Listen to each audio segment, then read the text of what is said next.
Continué tomando rumbo a mi región, clavando señas, descifrando encrucijadas.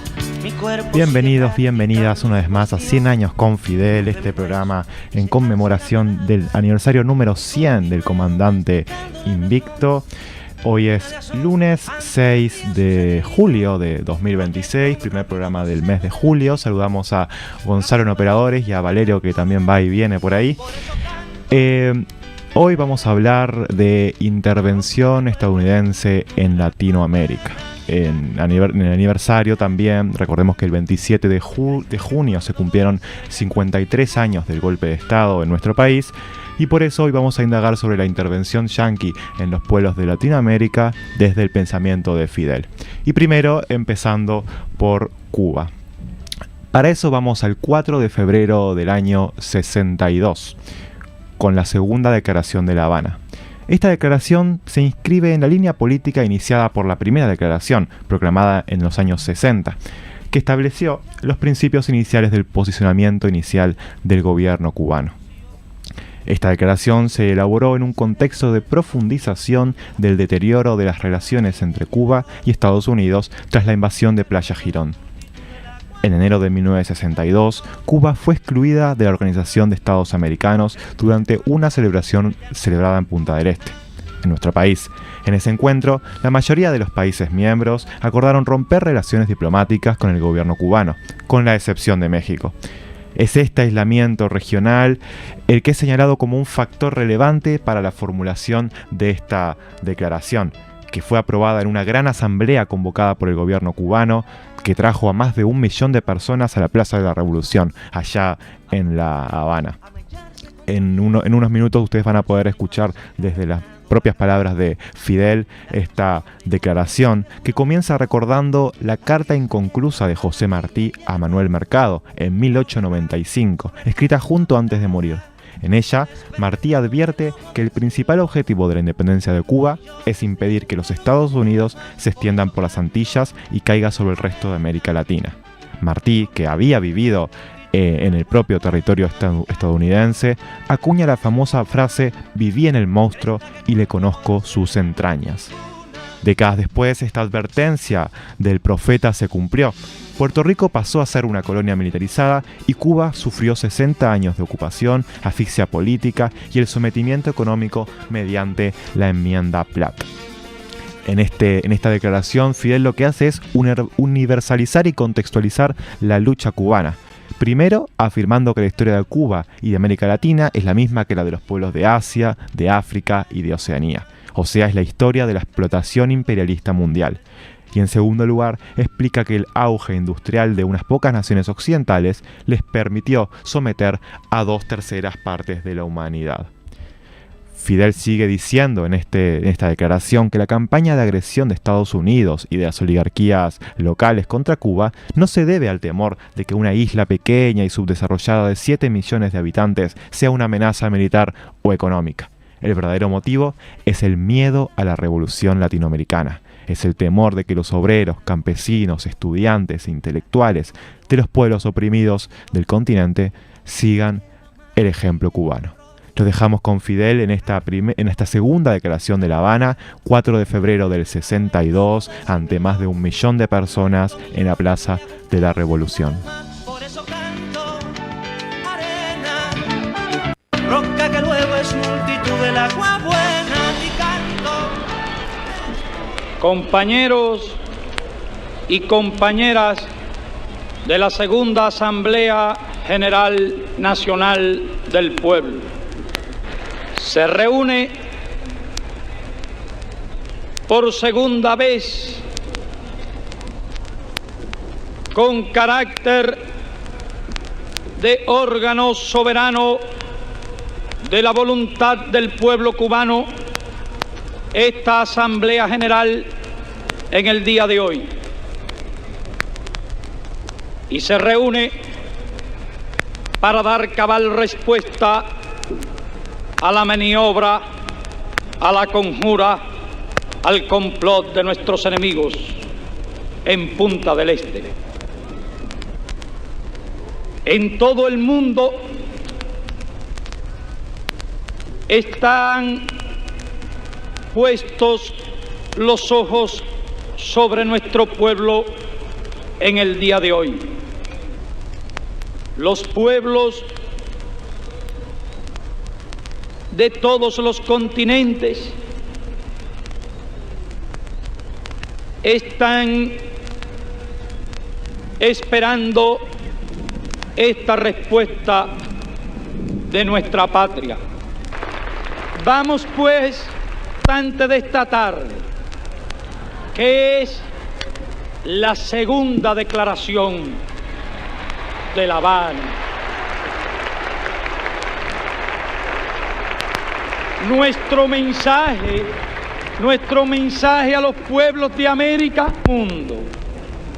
La palabra de nuestro pueblo en este minuto histórico, respaldada por este pueblo, respaldada por su presencia de tal manera como nunca en América estuvo respaldada ninguna palabra, ningún mensaje. Con nosotros se encuentran numerosos latinoamericanos que visitan a nuestro país o participaron de la Conferencia de los Pueblos de La Habana.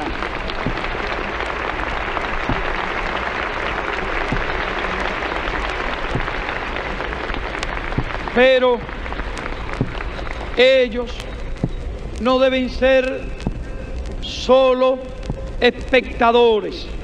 Proponemos a la Asamblea General Nacional del Pueblo que los latinoamericanos no sean espectadores, sino que tengan derecho también, pueblo de Cuba, la Declaración de La Habana. Algún día ellos podrán reunir también a sus pueblos, como nosotros hoy, y podrán hacer su pensamiento, como nosotros hoy.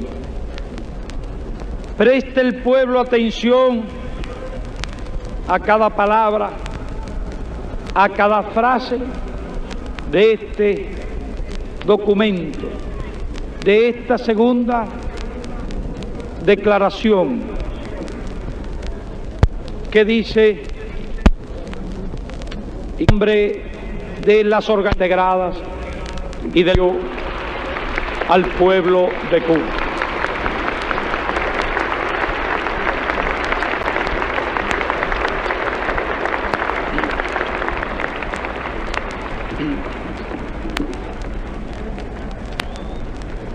Del pueblo de Cuba a los pueblos de América y del mundo. Vísperas de su muerte, en carta inconclusa porque una bala española le atravesó el corazón, el 18 de mayo de 1895, José Martí, apóstol de nuestra independencia,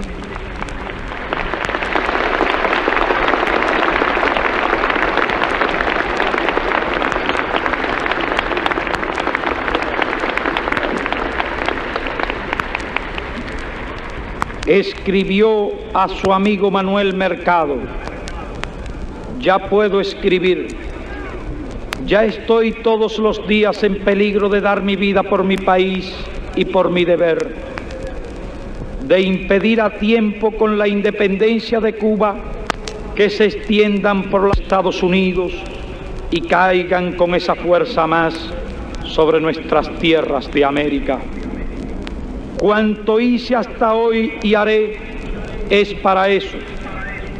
Las mismas obligaciones menores y públicas de los pueblos más vitalmente interesados en impedir que en Cuba se abra, por la anexión de los imperialistas, el camino que se ha de cegar, y con nuestra sangre estamos cegando, de la anexión de los pueblos de nuestra América al norte revuelto y brutal que los desprecia, les habían impedido la adhesión ostensible y patente a este sacrificio que se hizo en bien inmediato y de ellos. viví en el monstruo y le conozco las entrañas, y mi onda es la de David. Ya Martí, en 1895, señaló el peligro que se cernía sobre América y llamó al imperialismo por su nombre, imperialismo. A los pueblos de América advirtió que ellos estaban más que nadie interesados en que Cuba no sucumbiera a la codicia yanqui, despreciadora de los pueblos latinoamericanos, y con su propia sangre, vertida por Cuba y por América, rubricó las póstumas palabras que en homenaje a su recuerdo el pueblo de Cuba suscribe hoy a la cabeza de esta declaración. Han transcurrido 67 años. Puerto Rico fue convertida en colonia y es todavía colonia saturada de bases militares. Cuba cayó también en las garras del imperialismo. Sus tropas ocuparon nuestro territorio. La enmienda Platt fue impuesta a nuestra primera Constitución como cláusula humillante que consagraba el odioso derecho de intervención extranjera. Nuestras riquezas pasaron a sus manos, nuestra historia falseada, nuestra administración y nuestra política moldeada por entero a los intereses de los interventores. La nación sometida a 60 años de asfixia política, económica y cultural. Pero Cuba se levantó. Cuba pudo redimirse a sí misma del bastardo tutelaje.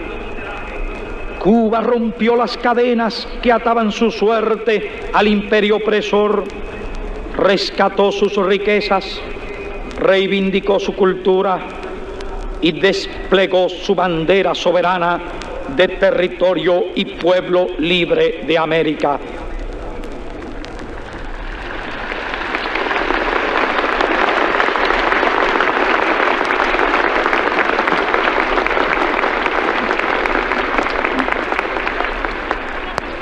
Ya los Estados Unidos no podrán caer jamás sobre América con la fuerza de Cuba, pero en cambio, dominando a la mayoría de los estados de América Latina, Estados Unidos pretende caer sobre Cuba con la fuerza de América. ¿Qué es la historia de Cuba sino la historia de América Latina? ¿Y qué es la historia de América Latina sino la historia de Asia, África y Oceanía? ¿Y qué es la historia de todos estos pueblos sino la historia de la explotación más despiadada y cruel del imperialismo en el mundo entero? A fines del siglo pasado y comienzos del presente, un puñado de naciones económicamente desarrolladas habían terminado de repartirse el mundo, sometiendo a su dominio económico y político a las 2/3 partes de la humanidad, que de esta forma se vio obligada a trabajar para las clases dominantes del grupo de países de economía capitalista desarrollada. Las circunstancias históricas que permitieron a ciertos países europeos y a los Estados Unidos de Norteamérica un alto nivel de desarrollo industrial los situó en posición de poder someter a su dominio y explotación al resto del mundo. ¿Qué móviles impulsaron esa expansión de las potencias industrializadas? ¿Fueron razones de tipo moral, civilizadoras, como ellos alegaban? No, fueron razones de tipo económico.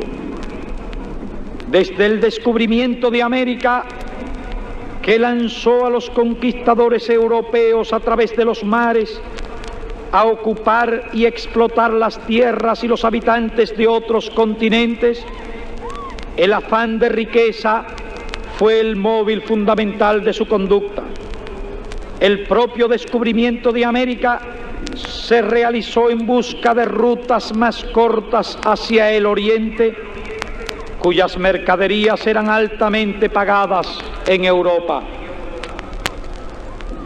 Una nueva clase social, los comerciantes y los productores de artículos manufacturados para el comercio, surge del seno de la sociedad feudal de señores y siervos en las postrimerías de la Edad Media. La sed de oro fue el resorte que movió los esfuerzos de esa nueva clase. El afán de ganancia fue el incentivo de su conducta a través de su historia. Con el desarrollo de la industria manufacturera y el comercio fue creciendo su influencia social. Las nuevas fuerzas productivas que se desarrollaban en el seno de la sociedad feudal chocaban cada vez más con las relaciones de servidumbre propias del feudalismo, sus leyes, sus instituciones, su filosofía, su moral, su arte y su ideología política. Nuevas ideas filosóficas y políticas, nuevos conceptos del derecho y del Estado fueron proclamados por los representantes intelectuales de la clase burguesa. Poco a poco se hicieron conciencia en las masas explotadas. Eran entonces ideas revolucionarias frente a las ideas caducas de la sociedad feudal. Los campesinos, los artesanos y los obreros de las manufacturas, encabezados por la burguesía, echaron por tierra el orden feudal, su filosofía, sus ideas, sus instituciones, sus leyes y los privilegios de la clase dominante, es decir, la nobleza hereditaria. Entonces la burguesía consideraba justa y necesaria la revolución. No pensaba que el orden feudal podía y debía ser eterno, como piensa ahora de su orden social capitalista. Alentaba a los campesinos a librarse de la servidumbre feudal. Alentaba a los artesanos contra las relaciones gremiales y reclamaba el derecho al poder político. Los monarcas absolutos, la nobleza y el alto clero defendían tenazmente sus privilegios de clase, proclamando el derecho divino de la corona y la intangibilidad del orden social. Ser liberal, proclamar las ideas de Voltaire, Diderot o Juan Jacobo Rousseau, portavoces de la filosofía burguesa, constituía entonces para las clases dominantes un delito tan grave como es hoy para la burguesía ser socialista y proclamar las ideas de Marx, Engels y Lenin.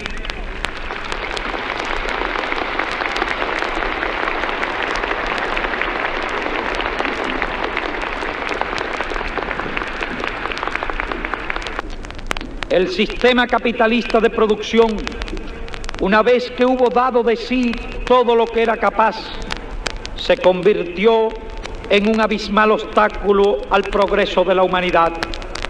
Pero la burguesía, desde su origen, llevaba en sí misma su contrario.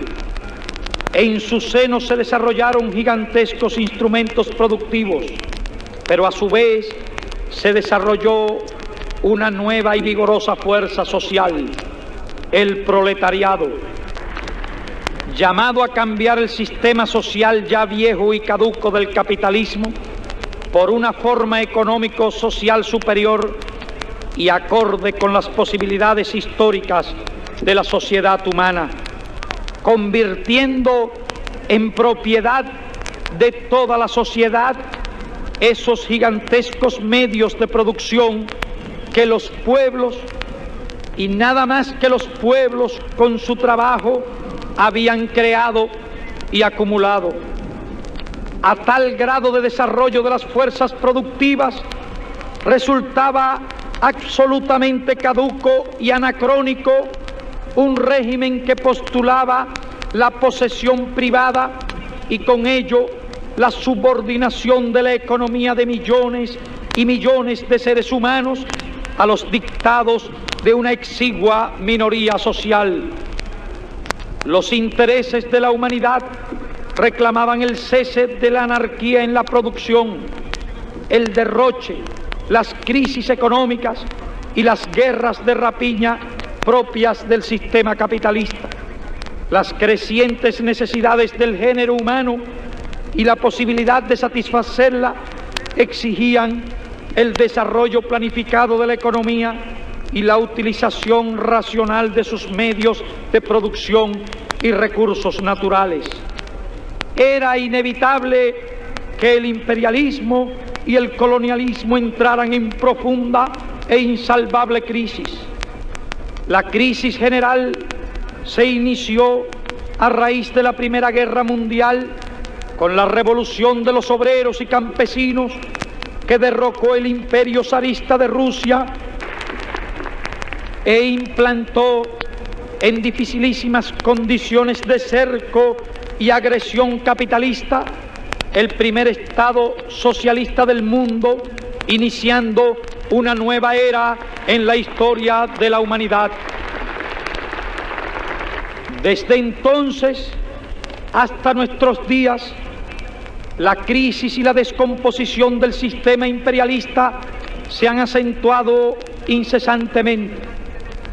La Segunda Guerra Mundial, desatada por las potencias imperialistas y que arrastró a la Unión Soviética y a otros pueblos de Europa y de Asia criminalmente invadidos, a una sangrienta lucha de liberación, culminó en la derrota del fascismo, la formación del campo mundial del socialismo y la lucha por su soberanía de los pueblos coloniales y dependientes.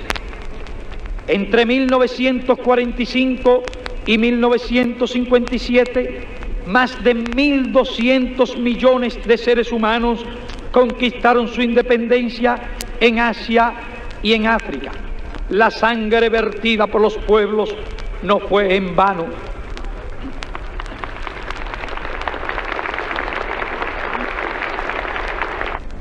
El movimiento de los pueblos dependientes y colonializados es un fenómeno de carácter universal que agita al mundo y marca la crisis final del imperialismo. Cuba y América forman parte del mundo. Nuestros problemas forman parte de los problemas que se engendran de la crisis general del imperialismo y la lucha de los pueblos subyugados. El choque entre el mundo que nace y el mundo que muere.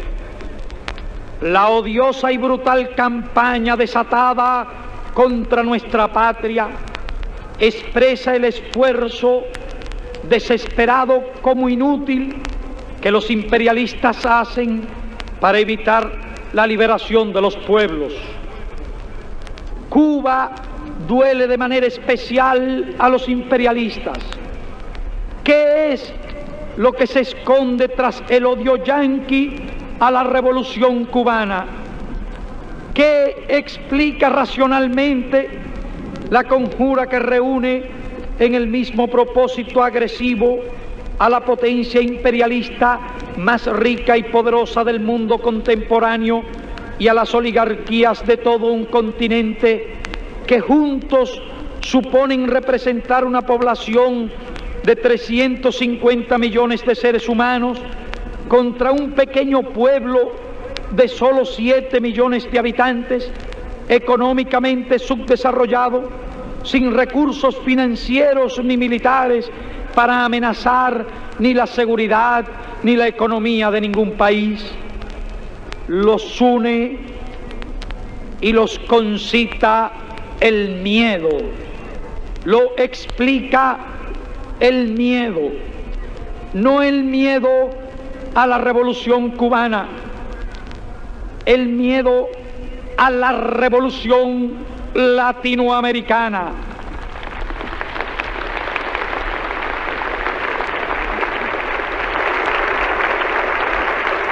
El miedo a que los pueblos saqueados del continente arrebaten las armas a sus opresores y se declaren como Cuba pueblos libres de América.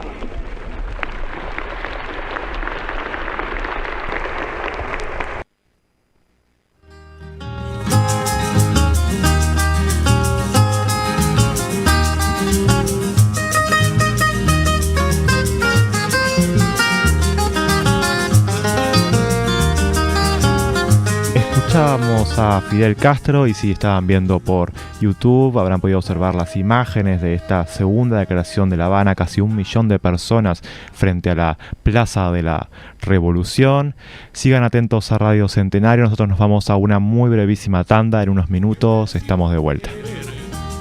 Parado en la talanquera, me he quedado sin comer. Parado en la talanquera, me he quedado sin comer. 100 años con Fidel. Ciclo especial de Radio Centenario.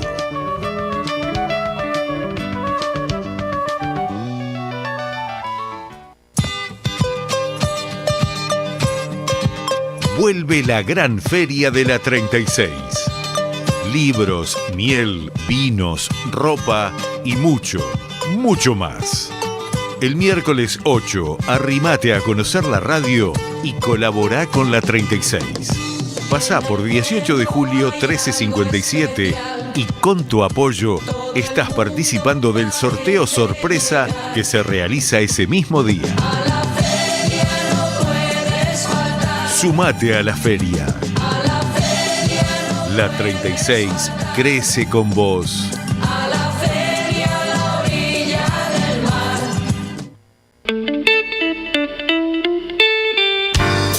Transmite Radio 36, Centenario, de Montevideo, Uruguay.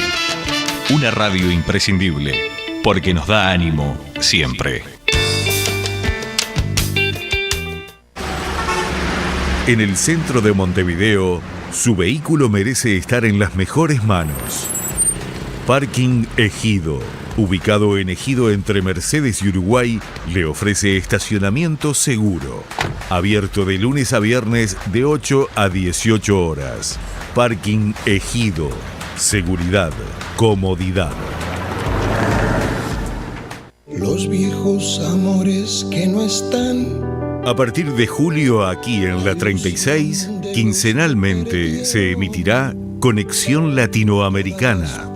Programa conducido por el periodista Juan Carlos Vecino, con actualidad política, social y cultural del continente. Nos encontramos quincenalmente los lunes a las 19 horas a partir de julio, aquí en Radio Centenario, la radio imprescindible. Todo está guardado en la memoria, sueño de la vida y de la historia. Hay un pueblo en Artigas de piedra y lata, ranchos de chapa. Marx, tesis sobre Feuerbach. Los filósofos no han hecho más que interpretar de diversos modos el mundo, pero de lo que se trata es de transformarlo. Marx y Engels, proletarios de todos los países, uníos por la reconstrucción de la izquierda que lucha, unidad popular. El pueblito sé que irá de ranchos de chapa. Seguimos compartiendo 100 años con Fidel, ciclo especial de Radio Centenario.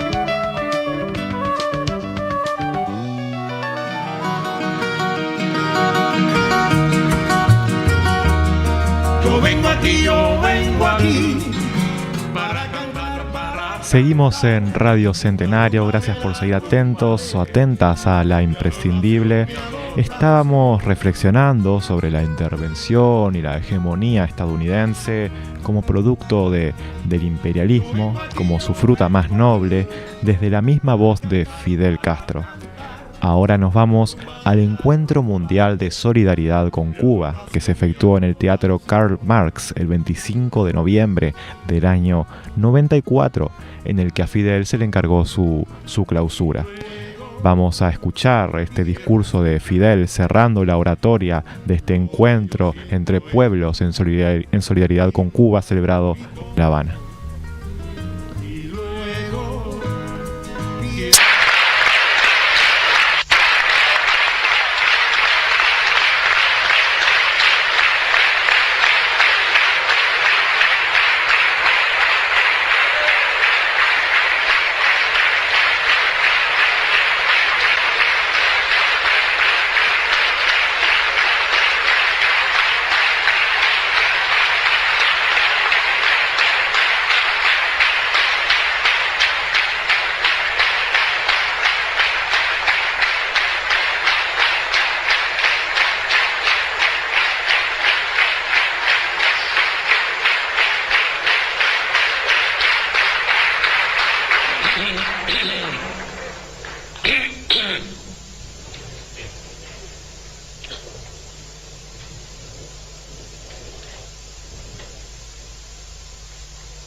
Queridos amigos, y con qué gusto lo digo, así, queridos amigos, Estados Unidos, hablando de derechos humanos. Cuando empezó por exterminar a los antiguos habitantes de ese país, a su población autóctona, su posesión indígena. ¿Quién puede olvidarse de aquella época y de aquella tradición de recolectar cueros cabelludos de indios?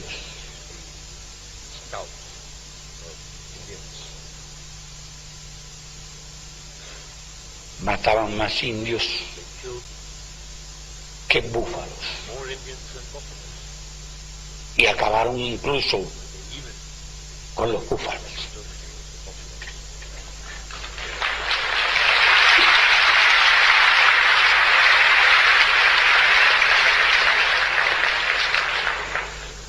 Expandieron el Estado a costa de los territorios de otros y se extendieron arrebatando tierras.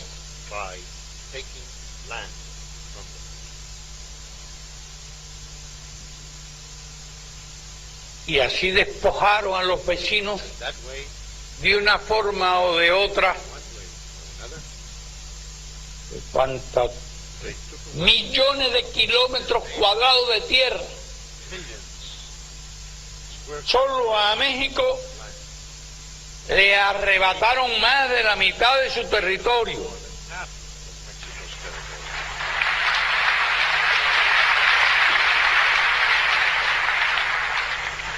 A Puerto Rico lo tienen todavía ocupado.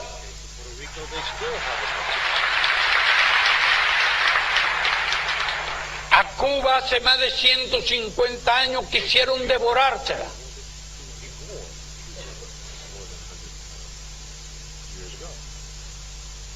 En países de América Latina intervinieron decenas de veces.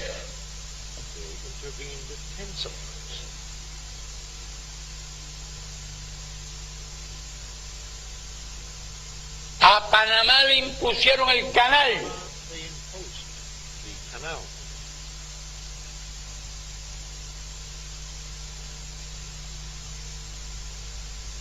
Eso por no hablar más que de nuestro hemisferio. No me estoy refiriendo a la guerra de Vietnam y en Laos, Camboya y en otros muchos lugares.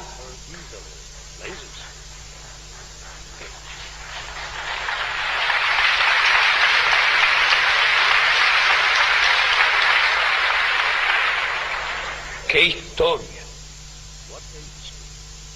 Y qué paradójico que ahora aprueben la proposición de ley 187. Y eso no fue hace 100 años, ni fue hace 100 días, hace unas cuantas semanas, para prohibir que le presten atención a la salud y a la educación de los niños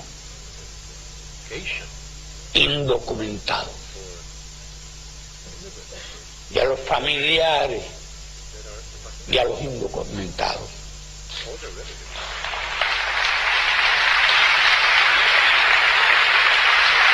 ¿Qué concepto, qué respeto por los derechos humanos son esos?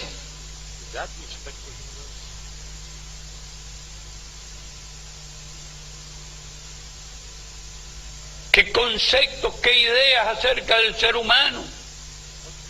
Si ¿cómo se puede concebir que un niño llegue enfermo y no se le atienda?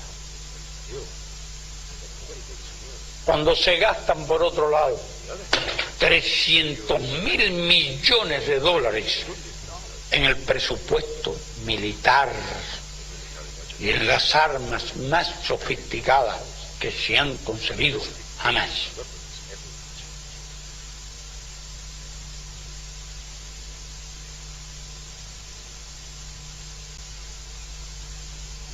Y no hay que remontarse a los pasados tiempos. En los tiempos modernos, desde que la revolución existe, ¿cuál ha sido la historia de la política exterior de Estados Unidos? Ese campeón de las libertades, ese campeón de los derechos humanos.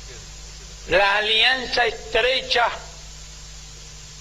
con los regímenes más represivos y más sangrientos que han existido en el mundo.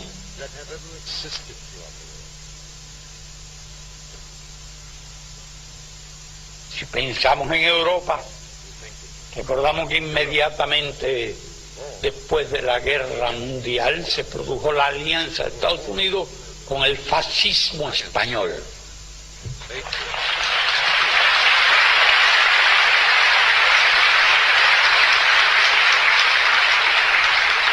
Que fue instaurado con las armas de Hitler y de Mussolini.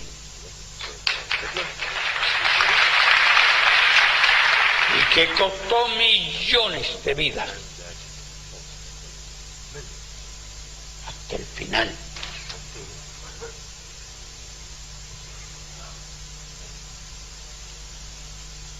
No podemos pasar por alto su alianza con el régimen de Vietnam del Sur y su guerra genocida contra el pueblo vietnamita en el sur y en el norte.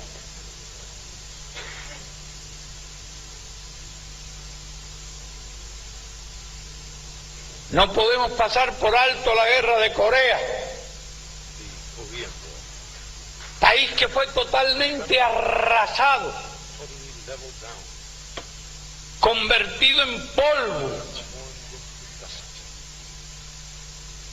No podemos ignorar Hiroshima y Nagasaki.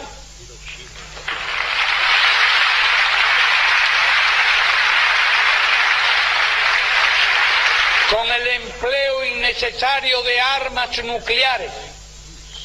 Empleo absolutamente innecesario y que en todo caso podrían haber sido utilizadas contra alguna instalación militar y que cayeron sobre poblaciones civiles de cientos de miles de habitantes para instaurar la era del terror atómico en el mundo. No podemos olvidar la alianza con Sudáfrica y el apartheid.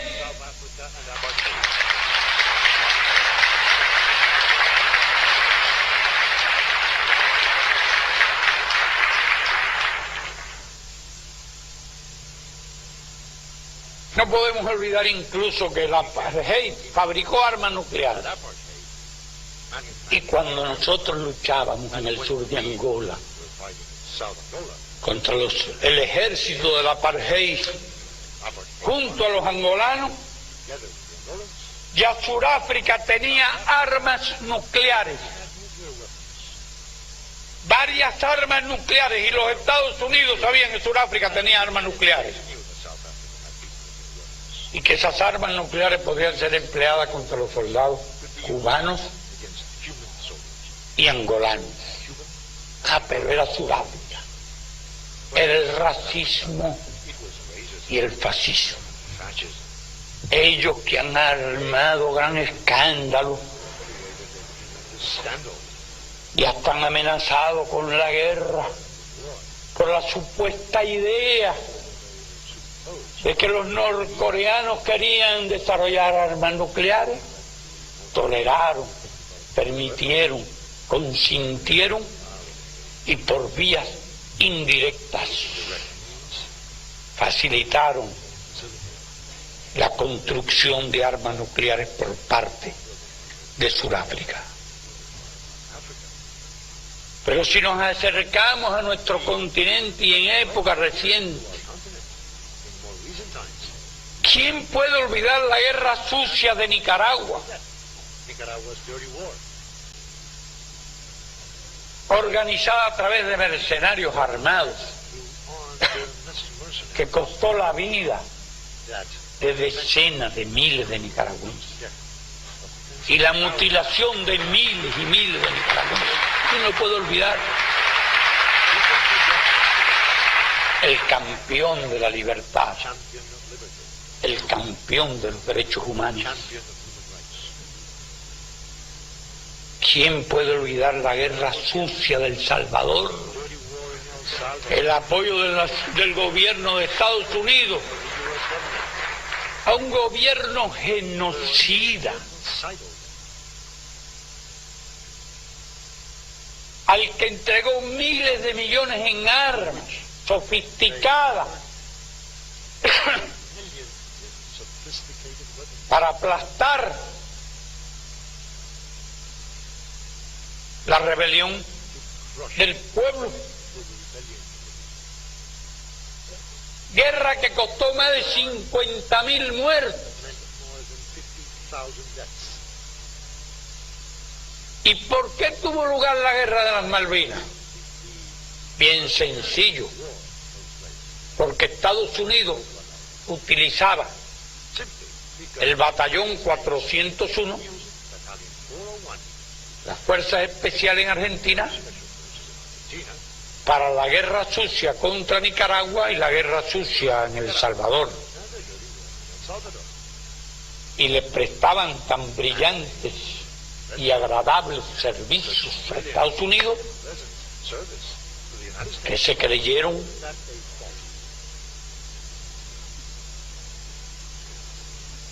en la ocasión de ocupar las Malvinas. Esto no tiene nada que ver con el derecho de Argentina a las Malvinas, que hemos defendido siempre, toda la vida. Pero los militares argentinos creyeron que habían llegado la hora de cobrarle los servicios que les prestaban en Centroamérica a Estados Unidos, para que lo apoyaran en aquella aventura militar. Fue una aventura, en definitiva, porque no es forma de hacer la guerra. Las guerras se hacen o no se hacen, y se hacen, y si se hacen hay que llevarlas hasta las últimas consecuencias, si son guerras justas.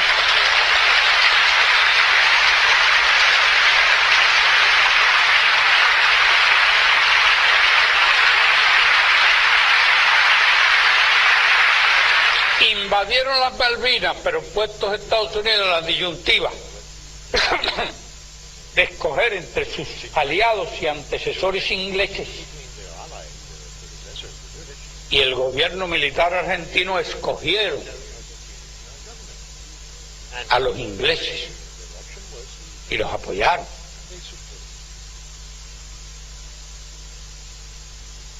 ¿Quién puede olvidar lo que ha ocurrido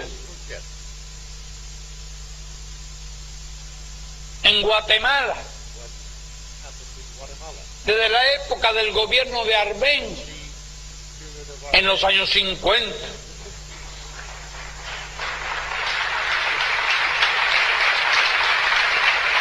Donde un gobierno popular elegido por el pueblo intenta hacer una reforma agraria para ayudar a los campesinos y a las comunidades indígenas. Inmediatamente la guerra sucia, la invasión de mercenarios. ¿Y después qué ha pasado? ¿Y qué ha pasado hasta hoy? Más de 100.000 desaparecidos. Un país donde en decenas de años no existió la categoría de preso político, porque todo el mundo era desaparecido. Hasta hoy, ¿quién suministró a ese gobierno? ¿Quién suministró? ¿Quién lo entrenó? ¿Quién lo preparó? El campeón de la libertad, el campeón de los derechos humanos.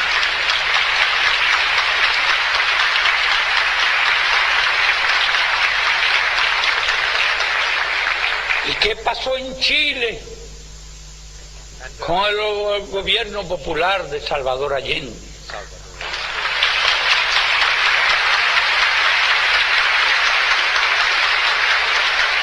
Contra él conspiraron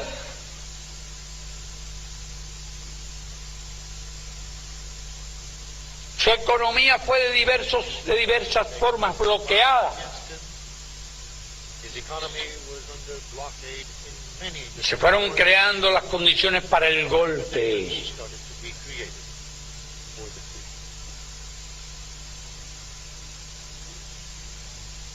Que trajo al país miles y miles de desaparecidos y de asesinados.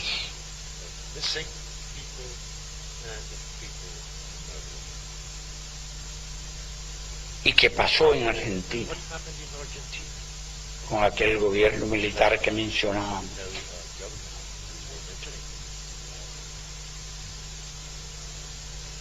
Se dice que como mínimo 15.000 desaparecidos.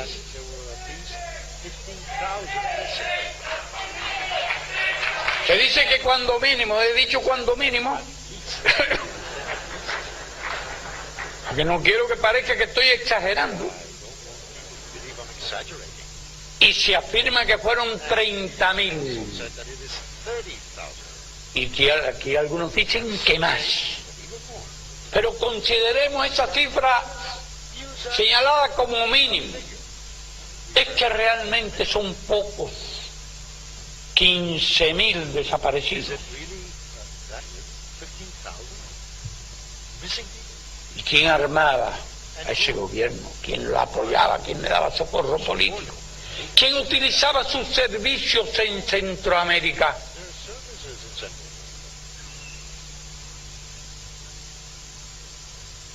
Los campeones de la libertad, los campeones de los derechos humanos.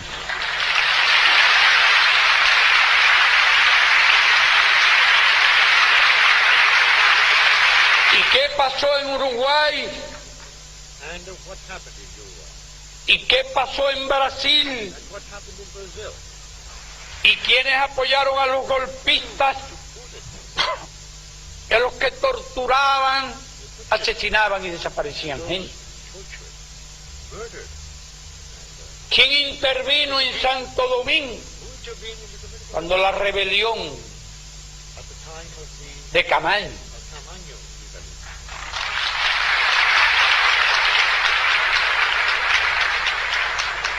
¿Quién invadió Granada?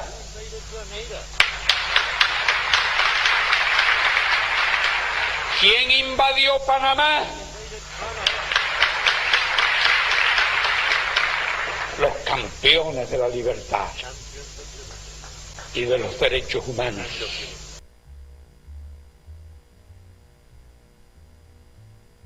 Mamá, yo quiero saber de dónde son los cantantes. ¿Y qué pasó en Uruguay? ¿Y qué pasó en Brasil? ¿Y quiénes apoyaron a los golpistas y a los que torturaban, asesinaban y desaparecían gente?